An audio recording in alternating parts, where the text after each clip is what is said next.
Hey there, I'm Jenny, and this is Casey and Lauren, and we're the Festival Mealtime Mentors. This video is part of the Head Over Meals Challenge, where we're sharing weekly videos and challenges to help inspire you to eat better in the new year. And this week's challenge is to pack your lunch. So a well-balanced lunch should include at least 3 of the food groups. We like to go for whole grains, lean protein, and some kind of fruit or vegetable. So some tips to get that lunch packed. My biggest tip is to just pack it the night before, because mornings are always such a big rush. And then leftovers make great lunches. So take your dinner from the night before. Yes, and a couple staples you can keep on hand at home to make it really easy to grab things, whether that's the night before or even if you're running late in the morning. Any sort of grab and go fruit or vegetables, so like apples or bananas are really easy. Yogurt is really great for protein, hard-boiled eggs, and then any sort of like whole grain crackers are really easy to grab.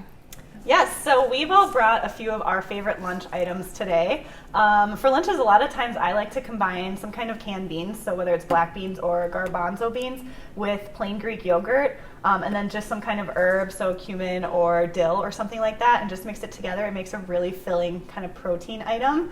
And then apples and peanut butter is always a classic of mine, as well as oatmeal, because it's easy to keep at my desk and take whenever I need it. Yes, and for myself, I love to bring leftovers for lunch, but if I don't have any leftovers, I just grab what I have on hand at home, which is usually some spring mix, grape tomatoes, and then I always keep some sort of like packet of tuna or salmon at my desk as well. Yes, and I'm also a huge leftover fan, and again, if for some reason I don't have leftovers, I really like these snack combos you can find in the deli of our stores. I like it because it has the different compartments and there's usually some sort of protein. This one has hummus in it, pretzels, and then carrots and grapes. And then I also like to just have like a grab and go, like a banana or an apple, and then some whole grain crackers as well.